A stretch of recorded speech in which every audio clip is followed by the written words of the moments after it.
हरे कृष्णा, राधे राधे।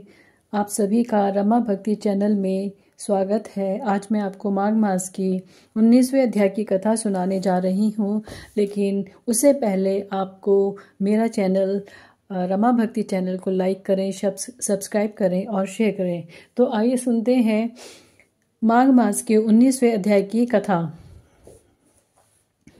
वह पांचों कन्याएं इस प्रकार विलाप करती हुई बहुत देर तक प्रतीक्षा करके अपने घर में लौटी। जब घर में आईं तो माताओं ने कहा कि इतना विलंब तुमने क्यों कर दिया। तब कन्याओं ने कहा कि हम किन्नरियों के साथ क्रीड़ा करती हुई सरोवर पर थीं और कहने लगी कि आज हम थक गई हैं और जाकर लेट गईं। वशिष्ठ जी कहते हैं, इस प्रकार आशय को छुपाकर वह विरह की मारी पड़ गईं और उन्होंने घर में आकर किसी प्रकार की क्रीड़ा नहीं की। वह रात्रि उनको एक युग के समान बीती। सूर्य नारायण के उदय होते ही वह अपने आप को जीवित मानती हुई माताओं की आज्ञा लेकर गौरी पूजन करने वह कन्याएं वहां पर जाने लगीं। उस समय ब्राह्मण भी स्नान करने के लिए अच्छा सरोवर पर आए और वहां आने पर कन्याओं ने वाह वाह किया।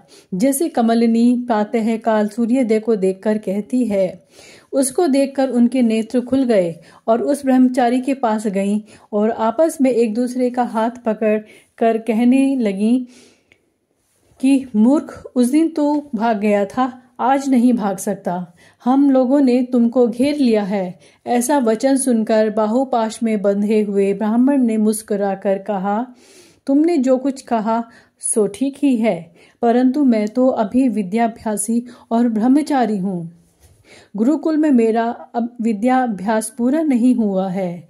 पंडित को चाहिए कि जिस आश्रम में रहे उसके धर्म का पालन करे। इस आश्रम में मैं विवाह नहीं करना चाहता। अपने व्रत का पालन करके और गुरु की आज्ञा पाकर ही मैं विवाह कर सकता हूँ, इससे पहले नहीं कर सकता।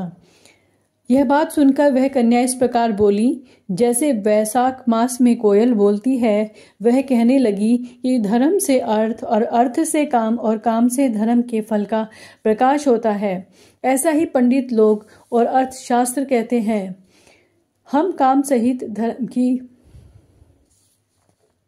अधिकता से आपके पास आई हैं, सो आप पृथ्वी के सब भोगों को भोगिए। उस ब्राह्मण ने कहा कि तुम्हारा वचन सत्य है, किंतु मैं अपने व्रत को समाप्त करके ही विवाह करूं सकता हूं, पहले नहीं कर सकता।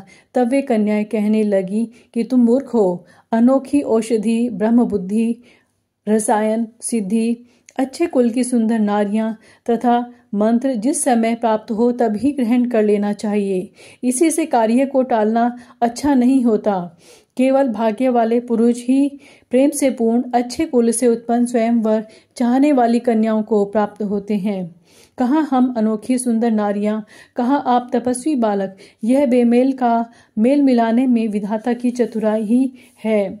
इस कारण आप हम लोगों के साथ गंधर्व विवाह कर लें। इनके ऐसे वचन सुनकर उस धर्मात्मा ब्राह्मण ने कहा कि व्रती रहकर इस समय विवाह नहीं करूंगा, मैं स्वयंवर की इच्छा नहीं रखता। इस प्रकार उसके वचन सुनकर उन्होंने एक दूसरी का हाथ छोड़कर उसको पकड़ लिया और सुशील और सुस्वरा ने उसकी भुजाओं को पकड़ लिया। सुतारा ने आलिंगन किया और चंद्रिका ने उसका मुख चूम लिया, परंतु फिर उसने क्रोधित होकर उनको श्राप दिया कि तुम डायन की तरह मुझसे चिपटी हो, इस कारण पिशाचनी हो जाओ। ऐसे श्राप देने पर वह उसको छोड़कर अलग खड़ी हो गईं। उन्होंने कहा कि हम निरपराधियों को वृथा क्यों श्राप दिया। तुम्हारी इस धर्मज्ञता पर धिक्कार है।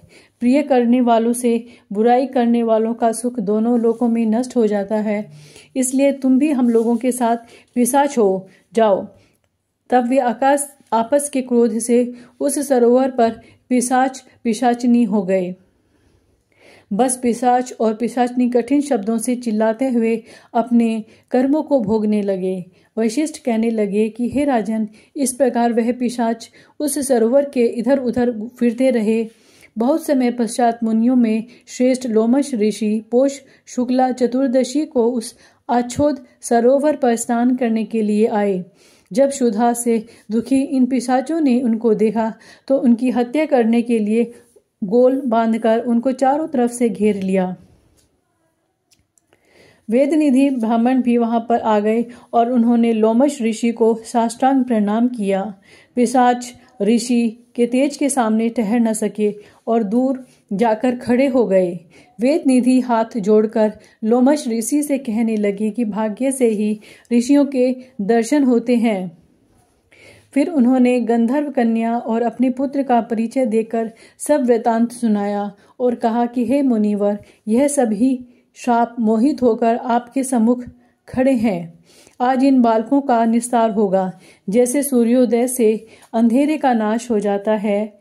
वशिष्ठ जी कहने लगे कि पुत्र के दुख से दुखी हुए वेदनिधि ब्राह्मण के ऐसे वचन सुनकर लोमश ऋषि के नेत्रों में जल भर आया और वेदनिधि से कहने लगे कि मेरे प्रसाद से बालकों को शीघ्र स्मृति पैदा हो। मैं उनका धर्म कहता हूँ, जिससे इसका आपस का ज्ञान विलीन हो जाएगा। इस प्रकार ये माघ मास का 19वां अध्याय समाप्त हुआ और आपसे प्रार्थना है कि कमेंट में जय श्री कृष्णा राधे राधे जरूर लिखिएगा। धन्यवाद।